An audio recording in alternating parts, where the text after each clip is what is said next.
부족하고 작은 우리를 크게 쓰시는 하나님을 높여드립니다. 안녕하세요. 성경 인물전을 통해서 여러분을 만나뵙게 된 아나운서 김필원입니다. 반갑습니다. 성경을 보면 신앙의 거장들이 참 많이 나옵니다. 그런데 주목할 만한 점은요, 이들도 우리처럼 나약하고 죄 많은 한 인간이었다는 점입니다. 살인을 범했던 모세가 그랬고요. 또 예수님을 모른다고 부인했던 베드로가 그랬습니다. 그런데도 하나님께서는 이들을 더없이 크게 하나님의 도구로 쓰셨습니다.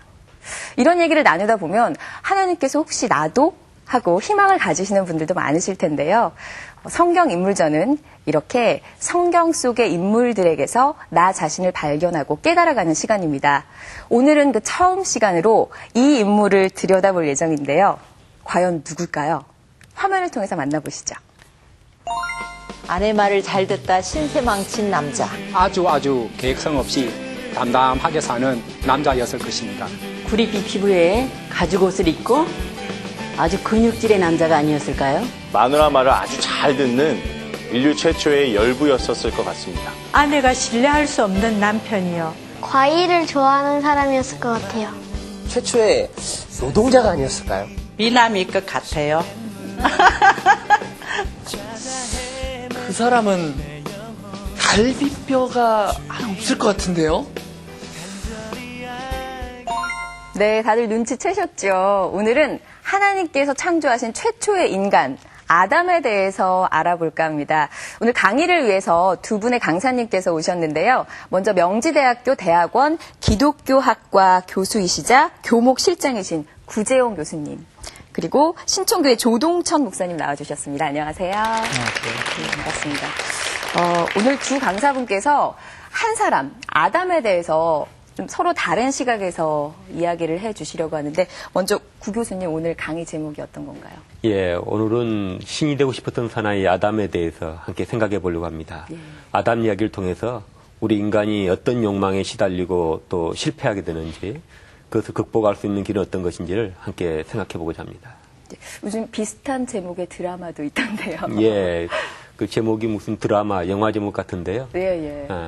성경에서는 두 남자 이야기, 아담과 예수 이야기를 알면 다 안다고 볼 수가 있습니다. 예, 잘 들어보겠습니다. 예. 우리 조동천 목사님께서는 어떤 강의 준비하셨나요? 네, 저는 그 최초의 숨바꼭질이라는 제목입니다. 예, 뭔가 좀 로맨틱한 막 나 잡아봐라 이런 게 있는 그런 측면이었으면 좋았을 텐데 예. 굉장히 슬프고 고통스러운 숨바꼭질을 의미하죠. 예. 인간이 감추고 숨고 도망가는 그런 숨바꼭질입니다. 한 사람인데 굉장히 서로 다른 여러 가지 인간의 본성을 갖고 있구나. 오늘 강의가 기대가 됩니다.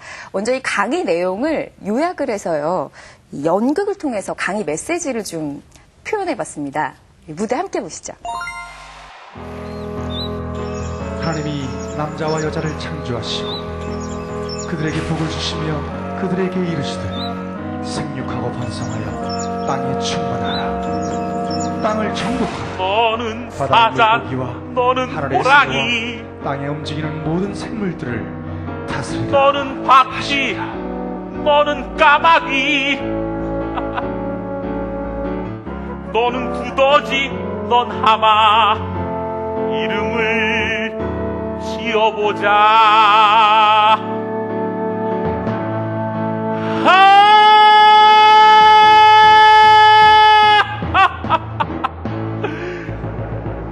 너는 날 닮았으니까 아주 멋진 이름을 지어줄게. 돼지가 좋겠어. 아담! 어디 갔지? 안 보이네. 아담! 나 찾아봐라. 참네. 나 찾아봐라. 아유, 생긴 건 돼지같이 생겨가지고 놀고 있어. 너나 찾아라. 하와! 깜짝이야. 이 돼지야. 깜짝 놀랐잖아. 이 돼지야. 돼지야? 너 말 다 했어, 진짜. 아니야. 몰라, 삐지고 그래.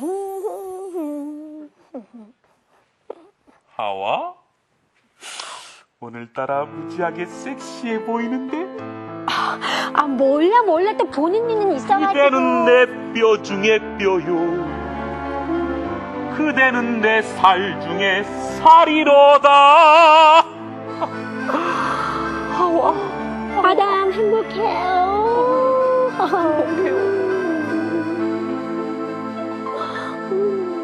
행복해. 아유, 이 주체가 아유 어디다 대고 뿡이야. 에이.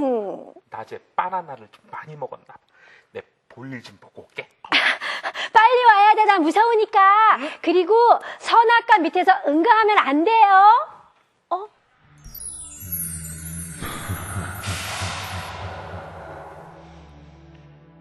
그런데 뱀은 여호와 하나님이 지으신 들짐승 중에 가장 간교하니라. 뱀이 여자에게 물어 이르되 하나님이 참으로 동산 모든 나무의 열매를 먹지 말라 하시더니요. 여자가 뱀에게 말하되 동산 나무의 열매를 우리가 먹을 수 있으나 동산 중앙에 있는 나무의 열매는 하나님의 말씀에 너희는 먹지도 말고 만지지도 말라 너희가 죽을 거 아노라 하셨느니라. 뱀이 여자에게 이르되 너희가 결코 죽지 아니하리라. 너희가 그것을 먹는 날에는 너희 눈이 밝아져 하나님과 같이 되어 선악을 알 줄을 하나님이 아심이니라. 여자가 그 나무를 본즉 먹음직도 하고 부함직도 하고 지혜롭게 할 만큼 탐스럽기도 한 나무인지라. 여자가 그 열매를 따먹고 자기와 함께한 남편에게도 주매 그도 먹은지라.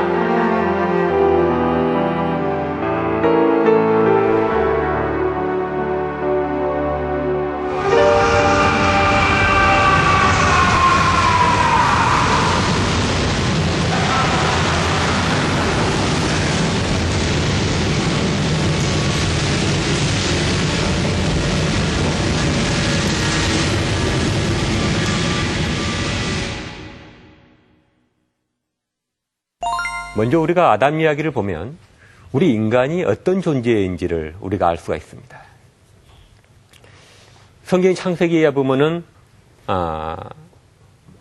하나님이 인간을 지을 때 하나님의 형상을 따라 지었다 이렇게 되어 있습니다.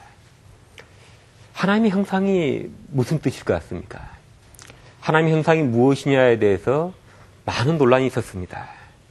그게 단순히 외적인 모양을 가리키느냐 아니면 심성적인 걸 가리키느냐 학자들도 논란이 많았는데 일단 우리가 쉽게 얘기해서 우리 인간이 하나님의 형상을 따라 지어졌다는 것은 그것은 바로 우리 인간이 영적인 존재라는 것입니다. 그래서 성경에 보면 하나님 많은 피조물을 지었지만 인간하고만 대화를 하게 되는 거죠. 우리도 영적인 존재이기 때문에 영적인 존재인 하나님과 대화를 할 수 있고 인격적인 관계를 맺을 수가 있는 것입니다. 사단이 뱀에게 들어와서 아담과 하와를 유혹하게 된 것입니다. 하와를 유혹한 걸로 되어 있지만 하와를 유혹한 다음에 하와가 신이 될 수 있다는 얘기를 아담에게도 했겠죠. 왜냐하면 하나님 분명히 아담에게 다른 건 다 먹어도 선악과는 먹지 말라고 했기 때문에 그렇습니다. 하와가 신이 될 수 있다는 얘기를 아담에게 해줍니다. 아담도 그래서 그것을 먹습니다. 사람이 신이 될 수 있다라는 뜻은 뭘까? 그건 인간이 경험한 가장 강력한 유혹입니다. 그것은 다양한 말을 표현할 수 있어요. 우리가 모든 사회에 모든 곳에 중심이 되고 싶은 욕망, 또 항상 우리의 의사를 관철시키고 싶은 욕망, 또 우리 마음대로 하고 싶은 것, 지배하고 싶은 것, 명령하고 싶은 것, 통제하고 싶은 것, 이러한 모든 것은 통틀어서 우리가 신이 되고 싶은 욕망이라고 볼 수가 있습니다. 사단이 인간에게 놓은 가장 큰 위험한 덫은 바로 신이 되려고 하는 욕망입니다. 이 욕망 때문에 인류는 피비린내 나는 싸움을 해왔고 인간은 끊임없이 갈등과 분쟁을 해왔습니다. 여러분 역사를 보면 그 증명됩니다. 왕이 되기 위해서 아버지가 아들을 죽이고 아들이 아버지를 죽입니다. 형제가 형제를 죽여왔습니다. 또 근래 와서는 우리가 사람들이 대통령이 되기 위해서 얼마나 집념을 보이고 집착합니까? 그래서 대통령병이라는 말도 생기지 않았습니까? 또 재벌가에서 후계자가 되기 위한 싸움은 얼마나 또 치열합니까? 그래서 왕자의 난, 형제의 난이란 말도 생겨나게 됐습니다. 근데 이러한 일은 정계나 또 경제계나 우리가 소위 말하는 세속 사회만 이런 일이 생겨나는 것은 아닙니다. 이런 일은 사람을 구원하겠다고 하는 종교 안에서도 이런 일들이 생겨나게 됩니다. 바로 자기가 최고가 되고 자기가 모든 걸 결정하고 싶은 욕망 때문에 그렇습니다. 여러분 어떤 모임에 가서 여러분 기분 나빠서 오는 경우는 어떻습니까? 어떤 친구가 좀 나서거나 그리고 그 친구만 주목을 받고 나는 아무도 관심 가져주지 않으면 기분이 나쁜 거예요. 또 집안 모임에서도 나보다 아래 동서가 윗자리에 가 있고 나서면은 기분이 나쁜 거예요. 심지어는 교회에서도 나보다 늦게 안수받은 김집사가 더 중요한 직책을 맡고 자꾸 더 발언권이 커지면 기분이 나쁜 거예요. 또 장로님들은 집사가 왜 나서냐고 하면서 기분 나빠. 이러한 것들은 다 뭡니까? 이게 다 아담이 받았던 유혹. 신이 되고 싶은 욕망, 내가 최고가 되고 싶은 욕망, 내 마음대로 하고 싶은 욕망, 지배하고 싶은 욕망, 이러한 것들이 우리를 그러한 상태로 몰아가고 또 우리로 하여금 그런 죄성이 우리로 끊임없이 그런 갈등과 분노와 관계를 깨뜨리며 살게 하는 것입니다. 아담이 받았던 그 유혹, 신이 되고 싶은 유혹은 정말 치명적인 겁니다. 그것이 하나님 우리 인간에게 주신 영원한 생명을 가진 축복된 삶을 여지없이 파괴해버리고 말았습니다. 하와와 아담이 신이 될 수 있다는 욕망의 그 유혹에 선악과를 먹었을 때 어떤 결과가 생겨나게 됐습니까? 우리가 영원한 생명을 소유하고 축복된 삶을 사는 데는 세 가지 관계의 기초가 있다고. 하나님과의 관계, 또 사람과의 관계, 또 자연과의 관계. 이게 서로 깊이 신뢰하고 사랑하고 우리가 하나님을 창조주로서 사랑하고 섬기고 또 아내를 사랑하고 이웃을 우리가 내 몸같이 사랑하고 우리가 자연을 탐하는 것이 아니라 그 자연을 주님의 뜻대로 돌보고 보존하고 살면 그것이 에덴이고 낙원의 삶이고 천국의 삶인 것입니다. 그런데 그 유혹을 받아서 타락하게 되어 어떻게 됩니까? 맨 먼저 하나님과의 관계, 가장 우리 인간의 삶에 기초되는 하나님 관계가 깨져버리고 맙니다. 이 하나님과 관계를 맺는다. 이게 우리가 너무 추상적이기 때문에 쉽게 이해가 되지 않는데 남녀 관계로 생각해 보면 됩니다. 한 남녀가 서로 아무런 관계가 아닐 때는 두 사람이 있어도 아무런 일이 벌어지지 않아요. 두 사람이 사랑하는 관계를 맺게 되면 어떻게 됩니까? 두 사람 사이에 남이 모르는 사랑이 흐름, 기쁨이 흐름. 하나님을 우리가 주짐으로 받아들이게 돼서 관계가 맺어지게 되면 하나님의 영원한 생명을 우리가 체험합니다. 하나님의 영원한 평화를 체험합니다. 이게 종교의 신비죠. 영적인 신비인 것이죠. 그럼 사람의 관계도 깨져버리고 맙니다. 아담과 하와가 아담이 하와에 대해서 너는 내 뼈 중에 뼈요 살 중에 살이라고 정말로 가만히 있으면 편하고 가만히 같이 있어도 즐겁고 그런 일체 관계가 그러면 이 관계가 깨져서 원망의 관계가 되죠. 저 여자 때문에 내가 그렇게 됐어. 또 내 책임을 다 공동범죄를 저질렀는데 그 책임을 다 아내한테 뒤집어 씌우고 저 여자 때문에 그랬어요. 또 하나님 당신이 준 그 여자 때문에 그랬어요. 이런 식으로 되는 것이죠. 그 다음에 가인 보십시오. 형제인데도 서로 질시해가지고 아우를 쳐 죽입니다. 형제 관계도 깨져요. 가인이 또 자기가 밖에 나가면 사람들 자기가 죽일까 봐서 하나님에게 그것을 토로합니다. 다른 사람을 두려워하게 돼요.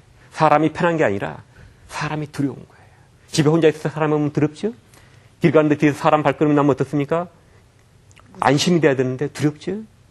사람의 관계 깨져버려요. 사람과 자연의 관계도 깨집니다. 땅은 저주를 받아 가시덤불과 엉겅퀴를 낼 것이고 너는 그곳에서 고단하게 땀을 흘려 먹고 살 것이다. 예전엔 자연이 이렇게 아름다웠는데 이제는 자연을 보면 내 것으로 만들고 싶어요. 그래서 투기를 해요. 자연을 탐하고 그래서 이익을 얻기 위해서 파괴합니다. 자연을 그대로 두고 보지를 못하고 자연을 착취하고 파괴하고 자기 이익을 위해서 이용만 하려고 하는 인간이 돼버리고 말. 자연 속에 살아야 되는데 인간이 자연을 파괴하다 보니까 인간이 그 자연 속에 살 수가 없는 상황에 이르게 된 것입니다. 이처럼 사람이 하나님처럼 되려고 하는 이런 욕망은 이것은 치명적인 결과를 낳습니다. 오늘 우리가 계속해서 행복하지 못한 것은 뭡니까? 행복하지 못한 것은 바로 하나님과의 생명의 하나님 관계가 깨져버리고 사람과 사람이 등져버리고 물질에서 끊임없는 그런 탐심에 시달리기 때문에 우리 인생이 행복하지 않는 것입니다. 이 관계만 회복이 되면 어떻습니까? 천국이 되는 겁니다. 성경 이야기는 뭐냐? 바로 이 관계를 회복하려고 하는 하나님의 사랑의 이야기. 마지막에는 다른 인간이 나타나요. 바울이 얘기하죠. 한 사람 아담을 통해서 죄가 들어오고 한 사람 예수 그리스도를 통해서 구원이 들어왔다. 인간이 신이 되려고 하는 교만 때문에 타락했는데 하나님이었던 예수님이 인간이 되심으로 문제가 해결이 되는 것입니다. 자, 그러면 우리가 어떻게 하면 우리가 이러한 욕망을 극복할 수 있는가? 이게 굉장히 중요하지 않겠습니까? 이 땅에 살아도 우리가 관계를 회복해서 천국 같은 삶을 누리는 방법은 뭘까? 우리가 물론 예수 그리스도를 믿고 주님 받아들이게 되면 하나님을 영접하게 하나님과 관계 회복이 됩니다. 그 관계 기초에서는 사람과 사람의 관계, 또 물질을 탐하지 않고 그 관계를 회복할 수 있고, 또 죄로 인해서 우리가 우리 자신의 분열도 겪지 않습니까? 자기 인격적인 통합도 이루어지게 되는 것입니다. 근데 그것을 계속 성화 과정을 통해서 관계를 완전하게 만들어가고 유지해 가려고 그러면 두 가지가 필요합니다. 첫째는 뭐냐?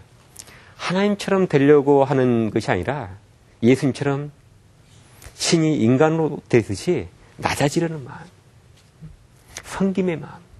그래서 예수님이 최후의 만찬에서 유언처럼 한 말이 교훈이 뭔지 아십니까? 섬김이었습니다. 놀랍죠? 지금 최후의 만찬 석상에서 하는 말이 가장 유언과 같은 말이에요. 근데 유언과 같은 말을 왜 너희 발을 씻어주면서 너희도 서로 섬기며 살아라고 얘기하셨을까요? 섬기는 마음이 있을 때만, 섬김의 자세를 할 때만 우리의 재능, 우리의 하는 일, 우리의 모든 것들이 하나님에게 영광이 되고 사람들에게 유익이 되고 나도 행복해지는 방법으로 사용될 수 있기 때문에 그렇습니다. 아무리 재능이 뛰어나도 아무리 능력이 있어도 섬기는 마음이 없이 하면 그건 다 파괴적입니다. 자기 잘났다고 하게 되면 교회에서도 분열이 일어나고 회사에서도 서로 갈등과 경쟁이 나게 되고 그렇게 되는 것입니다. 그러나 섬기는 마음으로 하게 되면 거기에는 화합과 하나님의 영광이 드러나고 기쁨이 있는 것이고, 우리 학교에 교수 기도회가 있습니다. 매주 모여서 우리가 성경 공부를 하고 아이들 장학 사업도 하고 그리고 사회 봉사활동도 하는 그런 모임이 있습니다. 그 모임에 성경 공부를 제가 인도하고 지도 목사로 있는데요. 저는 그 모임이 참 소중하고 아름답습니다. 우리 교수님들이 하는 거 보면요. 보통 사람들은 뭐 서기가 되고 총무가 되고 부회장 되고 회장 된다고 생각을 해요. 근데 어떤 분은 부회장 됐다가 다시 예배부장이나 이런 데 가서 굳은 일을 하면서 부장을 맡아서 또 열심히 봉사해요. 어떤 사람 총무하다가 또 뭐 봉사부장, 친교부장 가서 열심히 봉사해요. 올라가려고 그러는 게 아니라 자꾸 올라갔다 또 내려와요. 섬김의 마음이 있기 때문에 그런 게 가능한 것이죠. 둘째로는 우리가 소명 중심의 삶을 사는 것이죠.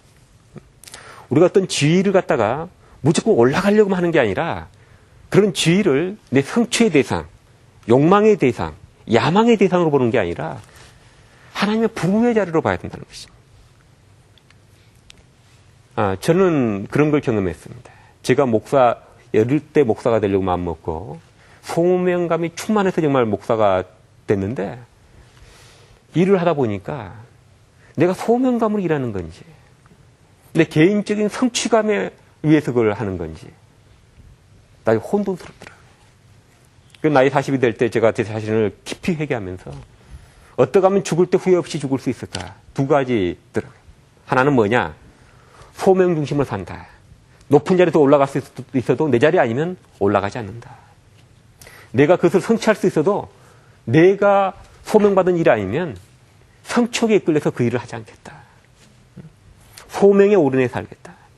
둘째는 뭐냐? 인생을 많이 사랑하고 섬기며 살겠다. 그렇게 살면 죽을 때 후회가 없겠더라고요. 아주 아무런 여한 없이 이 세상을 떠날 수 있겠더라고요. 항상 두 초점을 둡니다. 그런데도 사탄은 항상 제 주변에 있습니다. 제 주변에 어슬렁거리면서 항상 제 일을 어그러 놓으려고 합니다. 왜냐? 소명 중심, 성김으로 하는 게 아니라 항상 성취 중심, 소유 중심으로 자꾸 나가도록 이끌어가는 거죠. 박수받고 영광 돌리는 방식으로 일을 하도록 이끌어가는 것입니다. 이것이 바로 우리가 주의해야 될 일이죠. 그리고 아담 이야기를 통해서 우리 인간은 어떤 존재다? 영적인 존재니까 하나님의 영적인 욕구가 충족되며 살아야지 인간답게 살 수 있다. 그리고 하나님과 관계, 이익과의 관계, 물질과 관계를 잘해야 우리가 행복한 삶을 가질 수 있다. 둘째는 우리는 항상 신이 되려는 욕망에 시달린다. 셋째, 그걸 극복하기 위해서는 우리가 항상 성김과 소명 중심 살아야지 우리가 그 극복하면서 살 수 있다는 것입니다. 고맙습니다.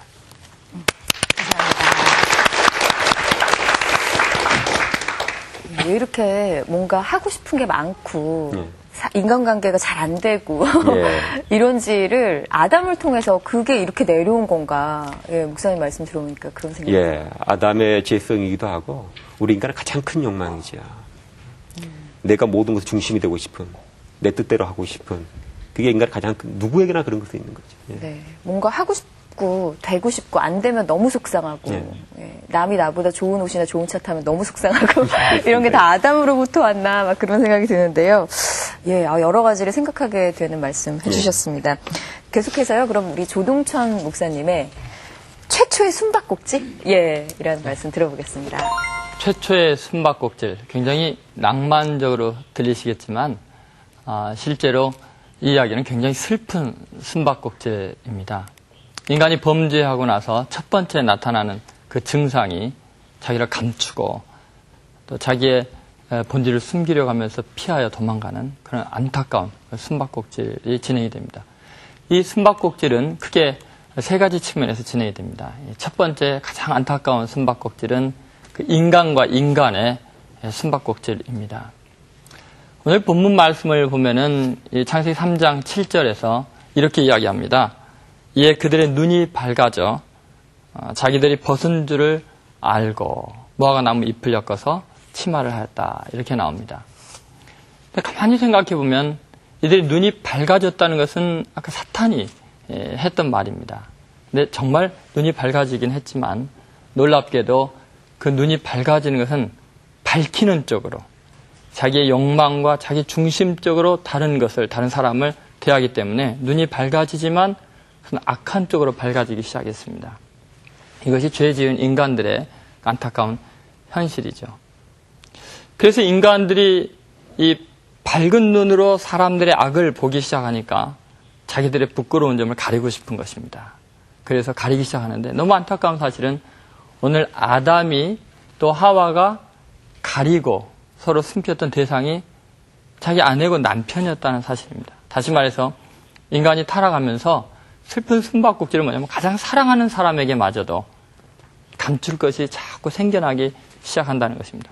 여러분 신기하게 그리스도인이 직장 생활하면서도 이 죄의 본성들이 나타나죠. 자기가 크리스찬인 것을 감춥니다. 왜냐하면 혹시 교회에 해를 끼칠까 봐. 그런 모습도 있겠죠. 예를 들면 교회 본고에다가 교회 이름을 써서 붙이지 않습니다. 아무래도 급할 때 또 교통법규를 어길 수도 있어서 그런지 모르겠습니다만 예를 들면 엘리베이터를 타지 않습니까? 엘리베이터를 타면은 목회자들이 전도사, 부목사들 같이 있을 때 그냥 목사님, 전사님 하면은 왠지 그 미안한 마음이 들어갖고 말을 바꾸라고 장난스럽게 이야기합니다. 예를 들면 대리, 이대리, 사장님 이렇게 이야기를 하라고 합니다. 왜냐하면 믿지 않는 사람이나 불교 신자에 있으면 괜히 그들의 마음을 불편하게 할까봐 감추기도 합니다. 어쨌든 인간에게서 가장 슬픈 현실 중에 하나는 정말 사랑하는 사람에게마저 자기 자신의 감추고 싶은 것들이 자꾸 늘어나는 것. 이것이 죄인들의 특징이고 아픔이고 상처이죠. 여러분, 그러나 누군가에겐가 내 슬픔과 아픔을 또 나의 부끄러움을 다 이야기할 수 있는 대상이 없으면 인간은 병들게 됩니다. 정신적으로 온전해지지가 못합니다. 도대체 내가 모든 것을 이야기할 수 있는 대상, 부끄러움을 그냥 이야기할 수 있는 대상이 누구이겠습니까? 그분이 바로 예수 그리스도이죠. 우리들은 예수님을 만난 이후부터 갑작스럽게 부끄러움에 대해서 용감하게 이야기할 수 있는 사람으로 바뀝니다. 왜냐하면 예수님은 내 부끄러움을 아시면서도 그걸 깨끗게 하시고 그냥 있는 모습 그대로 용납해주고 사랑해 주시기 때문에 그렇습니다. 예를 들면 그 수가성 우물가 여인을 한번 생각해 보세요. 그 여인은 너무너무나 사람 만나는 게 부끄러웠습니다. 숨기고 싶었습니다. 그래서 떼약볕에 정오에 물길이로 갔습니다. 왜냐하면 예전에 남편이 5이나 있는 거 사람들이 다 알기 때문에 부끄러웠던 거죠. 사회 공포증에 시달리고 있었습니다. 예수님을 만난 뒤에 놀라운 변화가 일어나죠. 이 여인이 놀랍게도 자기 마을로 스스로 뛰어 들어갑니다. 사람을 만나서 하는 말이 뭡니까? 내가 예전에 한 일을, 말한 일을 와 보라 라고 이야기를 합니다. 참 놀라운 변화죠. 그렇게 고백한 이유 때문에 그 수가성 전체가 구원받는 놀라운 역사가 일어납니다. 가장 부끄러운 그 모습을 고백했더니 사마리아 성 전체가 구원받는 엄청난 사역자로 위대함으로 변화되게 되죠. 여러분, 자신을 감추면은 그 죄는 끊임없이 커지지만 자신의 죄를 드러내게 되면 하나님의 은혜로 쓰여지게 됩니다. 막스 비어의 소설 중에서 행복한 위선자라는 그런 소설이 있습니다. 여기에 보면은 로드 조지 헬이라는 주인공이 나오는데요. 그 이름처럼 아주 험악하고 포악한 사람이었습니다. 너무나 악하니까 사람들이 만나기를 싫어했습니다. 근데 어느 날 이 헬이 미얼이라는 너무너무나 청순하고 아름다운 소녀를 보게 됩니다. 너무 사랑스러워서 그 미얼이에게 사랑을 고백하지만 미얼이는 상종을 하지 않으려고 합니다. 그래서 결심을 합니다. 너무너무나 거룩하고 인자한 가면을, 정교한 가면을 만들어서 쓰고 다른 사람처럼 행세를 하고 미얼이에게 사랑을 고백하고 둘이 결혼하게 됩니다. 그런데 놀라운 사실은 둘이 너무너무나 사랑하다 보니까 모든 사람들이 부러워할 만한 행복한 가정이 되었습니다. 가장 친한 친구가 어느 날 방문했는데 이 두 사람을 보니까 친구의 그 위선이 너무너무나 마음 아픈 거예요. 저 정도까지 사랑하는 사이라면 외모가 무슨 상관이 있겠나 이런 생각을 해서 갑자기 식사하다 말고 이 헬의 얼굴에 가면을 확 벗겨버립니다. 무슨 일이 일어났을까요? 놀랍게도 그 가면의 얼굴과 헬의 얼굴이 똑같아져 있는 것입니다. 우리는 숨기고 싶은 것들이 많아서 사랑하는 사람에게마저도 고백하지 못한 아픔을 안고 살아가지만 주님을 만나고 주님을 사랑하는 마음으로 사람을 사랑하면 내 부끄러운 모습이 있는 모습 그대로 고백할지라도 어느 날 그것이 부끄러움으로 드러나는 게 아니라 예수님의 형상으로 변화 있는 자기 자신을 발견하는 놀라움을 경험하게 될 것입니다. 오늘 주님께서 우리에게 그렇게 말씀하십니다. 아담처럼 감추지 말고 그렇게 너의 부끄러움을 고백하면 반드시 위대한 하나님의 사람이 될 수 있다라고 말씀하십니다. 이 두 번째 숨바꼭질은 하나님과 인간의 숨바꼭질입니다. 오늘 이 말씀 8절에서 10절에 보면은 안타까운 이야기가 나옵니다. 하나님께서 아담에게 그렇게 물어보십니다. 그들이 숨어 있는 그 모습을 보고 하나님께서 소리로 나타나시죠. 그렇게 나타나셨을 때 아담이 그 하나님의 소리를 듣고 두려워서 나무 사이에 숨습니다. 너가 어디 있느냐라고 또 물어보시는데 아담의 고백은 그렇습니다. 내가 여호와 하나님의 소리를 들었으므로 내가 두려워서 벗었기 때문에 숨었습니다. 여러분, 굉장히 안타까운 순간입니다. 하나님의 소리를 들었는데 인간은 이 귀가 거룩한 하나님의 말씀을 감당할 길이 없습니다. 인간이 타락할 때 아까는 그 눈이 타락해서 이렇게 밝히 보는 그런 타락이 있었지만 이 귀가 타락했기 때문에 하나님의 말씀을 감당을 못합니다. 그래서 하나님의 소리를 듣고 피하였다. 이렇게 성경은 기록하고 있습니다. 그런데 이 순간은 하나님에게 굉장히 큰 아픔의 순간입니다. 왜냐하면 정말 사랑하는 사람에게는 내 부끄러운 것, 두려운 것도 이야기하고 싶어지지 않습니까? 정말 하나님을 신뢰한다면 아담이 실수하고 더러웠을 때, 죄 때문에 두려울 때 하나님을 찾아가서 하나님 품에 안겼어야 됩니다. 근데 놀랍게도 하나님을 피하여 숨기 시작합니다. 인간이 이렇게 하나님의 말씀을 거절하고 듣지 않으려고 합니다. 그래서 많은 그리스도인들이 성경을 일부러 안 읽는 경우도 있습니다. 왜냐하면 죄 편하게 지으려고. 하나님의 뜻을 아는 게 두렵기 때문에 그렇기도 하죠. 하나님이 두려워서 피해 숨었을 때 하나님이 아픈 것은 선악과를 다 먹었기 때문에 그 선악과가 아까워서 마음이 아프신 게 아니죠. 범죄한 이후에 하나님을 찾지 않고 피하는 그것 때문에 하나님을 신뢰하지 못하고 사랑을 믿지 않기 때문에 하나님의 마음이 아픈 것입니다. 그런데 놀라운 사실은 그렇게 하나님을 피하고 숨는 그것 속에는 자유함이 없습니다. 영원한 두려움이 가득하게 됩니다. 아이들을 한번 생각해 봅시다. 갓난 아기는 자기의 기저귀에다가 오물을 싸고 냄새를 풍기면서도 아주 뻔뻔스러울 정도로 땡깡을 부리고 소리를 지릅니다. 그리고 치워달라고 응얼거립니다. 그리고 어머니가 치워주고 나면 방긋방긋하게 웃죠. 근데 더 기적적인 것은 그 어머니의 모습이죠. 어머니는 신기하게 그 더러운 냄새나는 그 기저귀를 보면서 색깔도 봅니다. 아이고 색깔 곱기도 해라 그러죠. 심지어 냄새를 맡으면서 건강하구나. 어이구 예쁜 거. 어이구 잘도 쌌네 그러죠. 여러분 우리 하나님이 우리에게 기대하는 건 그렇습니다. 실수할 수 있고 죄질 수 있지만 피해서 숨는 게 아니라 내가 누구에게 가겠습니까?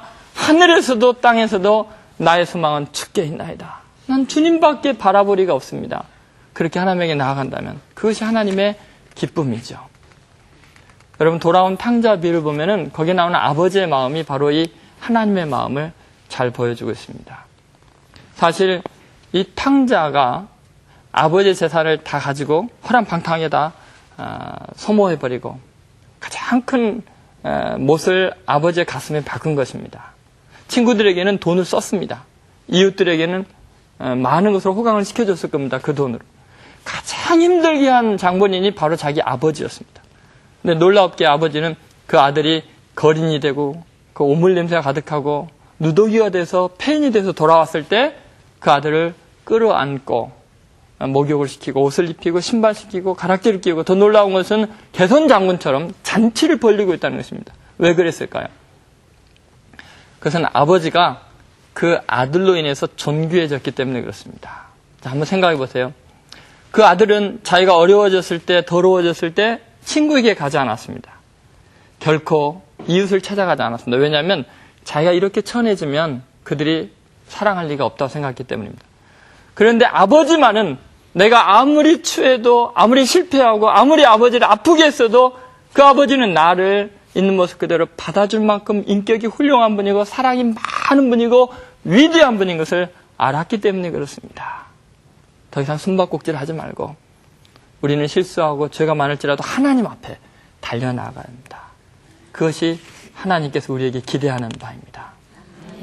세 번째 숨바꼭질은 자기 양심과의 숨바꼭질입니다. 이 아담이 타락하고 나서 정말 잃어버리고 힘겹게 찾아다녀야 했던 것이 자기 자신의 모습이었습니다.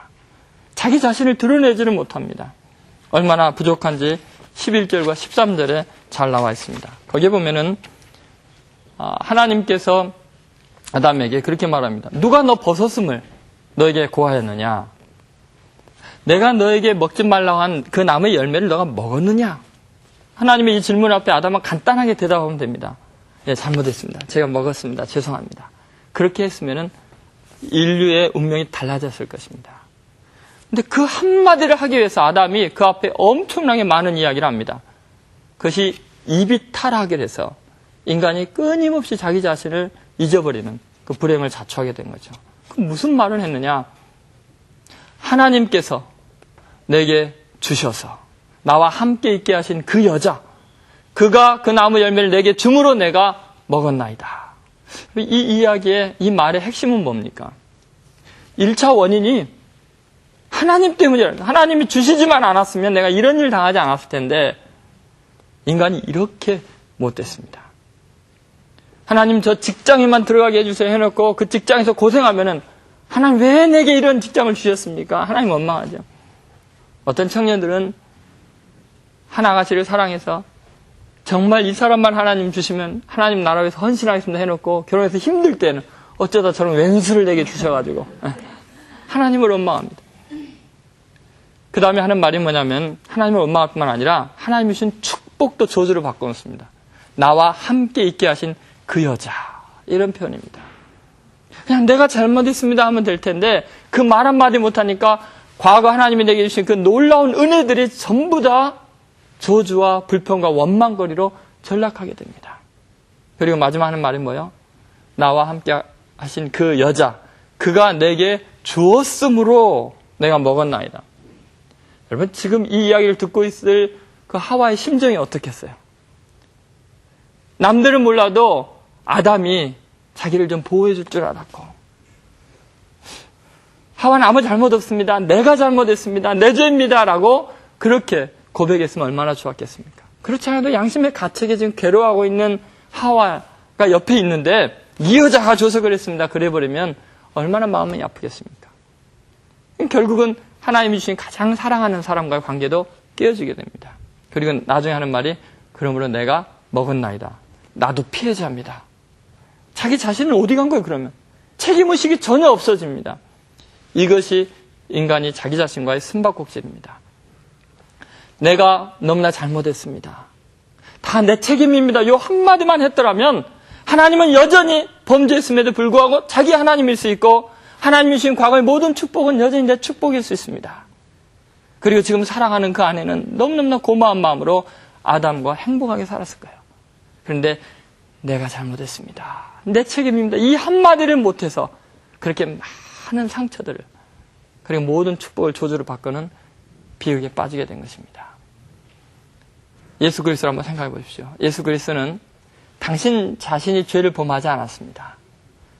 죄가 하나도 없는 분인데 모든 세상의 죄를 지원한 하나님의 어린 양으로 자신을 제물로 바치셨습니다.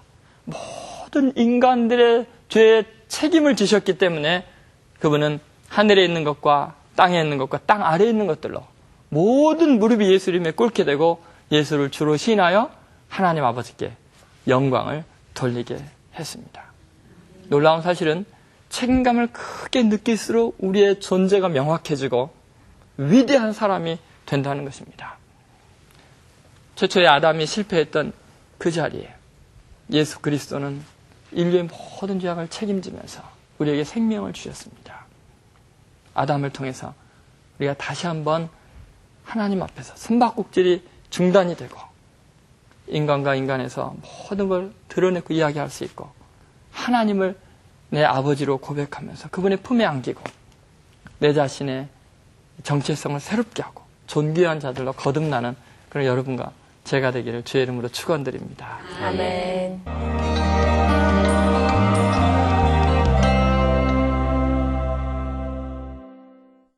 자기가 잘못을 저질러 놓고도 다른 사람 탓하고 예. 책임 전가라고 그러죠. 그리고 자기 방어하고 해서 더 상황이 악화되고 안 좋아지는 경우도 많이 보는데요. 어떠세요, 교수님? 이 목사님 강의 들어보시니까 그러한 면이 교수님께도 누구나 경험하는 생각이 것들이죠. 드시나요? 누구나 자기 잘못에 직면하기가 참 쉽지가 않죠. 집에서 아내하고 그런 일만 하죠. 아내가 계획적이고 일을 아주 다부지게 잘하는 스타일인데 학교를 신경 쓰다 보면 늘 아내가 부탁한 일을 놓칩니다. 그럼 핑계를 대죠. 내가 잘못해서 그러면 끝날 건데 학교 일이 바빴다. 내가 일이 너무 많다 하고 핑계를 대면서 빠져나가려 하죠. 근데 잘못했다 그러면은 아내도 금방 얼굴이 펴질 텐데 핑계를 대는 바람에 왜 그렇게 안 되나 모르겠어요. 예. 한 100가지 이유들이 막 생각이 나더라고요. 잘못을 해놓고도. 우리 그 조 목사님께서는 오늘 또 구 교수님 말씀 들으시면서 어떤 그런 교만, 지배욕 이런 것들에 대한 공감을 하셨나요? 제가 제 모습을 보면서 내가 도대체 어떤 면에서 교만하고 집요하기 뭔가를 생각하는데 도무지 생각이 안 나는 거예요. 그 정도로 제가 교만해요. 전혀 교만하지 않은 걸 생각할 정도로 정말 교만해요. 맞는 말씀이세요. 예. 참. 오늘 방송 속에서 또 이렇게 강의를 정말 들어주셨던 우리 방청객 여러분들도 남다른 소감이나 공감하시는 부분, 또 질문하실 것들이 있을 것 같은데요. 예, 말씀해 주세요. 기싸움하는 신혼부부나 부부싸움으로 갈등하고 있는 그 부부들에게 오늘 구 교수님 말씀이 아주 많이 도움이 될 것 같은데요. 이런 부부들에게 조언을 좀 해주셨으면 합니다. 저도 잘 못하는 걸 질문. 너무 어려워요. 예. 저는 개인적으로 그런 생각이 도움이 됐던 것 같아요. 그러니까 결혼할 때 내가 집사람한테 해줘야 될 게 뭘까 그런 생각을 해봤습니다. 근데 내가 집사람하고 결혼함으로써 내가 아내에게 기대하는 게 있더라고요. 아내로부터의 도움, 아내가 가정을 잘 이끌어주고 또 나와 잘 생활해주는 그 기대가 있었는데 아내도 내가 그렇게 그런 기대가 있다면 아내도 나한테는 기대가 있을 거다. 그러니까 내가 아내를 통해서 내 인생이 더 완전해지고 내 자아 실현이 이루어지길 기대하듯이 아내도 나를 만남으로써 나의 도움을 통해 자기 삶의 실현과 자기 하고 싶은 일을 하고 인생이 더욱 완전해지길 바라지 않을까. 그래서 돕는 베풀이란 말이 참 그 성경의 말이 좋은 것 같아요. 아내도 내게 돕는 베풀이 되어주고 나도 아내에게 돕는 베풀이 되어주는 거예요. 둘째는 뭐냐면 자꾸 자기 뜻대로 하려고 그러는 과정에서요. 근데 그래서 잘못된 경험이 없어서 내 생각하고 다르면 왜 그렇게 틀렸어 이렇게 말을 하는데 항상 상대방 생각이 맞을 수 있다는 생각을 갖는 거예요. 그래서 틀렸어라고 얘기하지 말고 그것도 좋은데 내 생각은 이러면 좋겠다. 그러니까 그 말을 꼭 붙여 살아야 된다. 그것도 일리가 있는 것 같아. 그것도 좋은데 최근에 저도 그 조금씩 합니다. 그것도 좋은데 이렇게 하면 어떨까.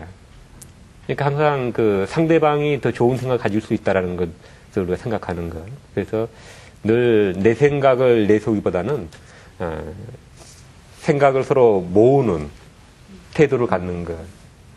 남자들은 당연히 자기가 가장이라 생각을 하거든요. 여자들은 턱도 없는 일이라 생각하거든요. 근데 서로가 서로의 생각을 들어보려고 하는 게 제일 중요한 거예요. 도와줄 생각만 하고 좀 자기 의는 내려놓고 이래야 되는데 이게 참 어려운 것 같습니다. 우리 다른 또 질문하실 분 계신가요? 기독교인으로서 모범적인 그 본을 보이려고 하다 보니까 때로는 제 잘못을 선의의 거짓말로 이렇게 표현하고 포장하려 할 때가 있습니다. 근데 오늘 우리 목사님의 말씀을 듣고 보니 이것도 제 잘못을 솔직하게 인정하지 않고 감추려 하는 그 인간의 본성이 아닌가 하는 생각이 듭니다. 목사님, 그런가요? 네. 말씀해 주세요. 그 그리스도인들이 그 유혹을 많이 받죠. 선의의 거짓말. 그런데 그 거짓말을 이기는 방법 중에 가장 중요한 게 아담이 그렇게 타락한 존재이듯이 나도 타락한 죄인이라는 것을 인정하는 거죠.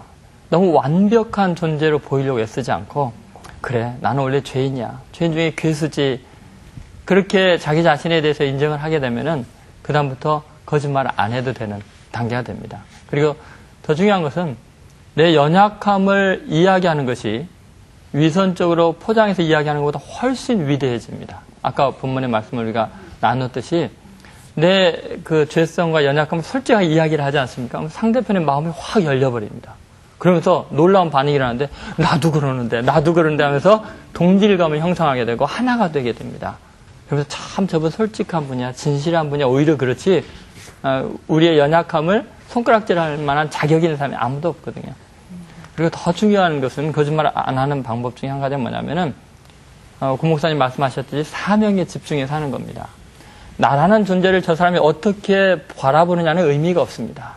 나를 통해서 나를 구원하신 예수님이 영광스럽게 되고 하나님 나라가 확장이 되면 그것으로 만족하는 거죠.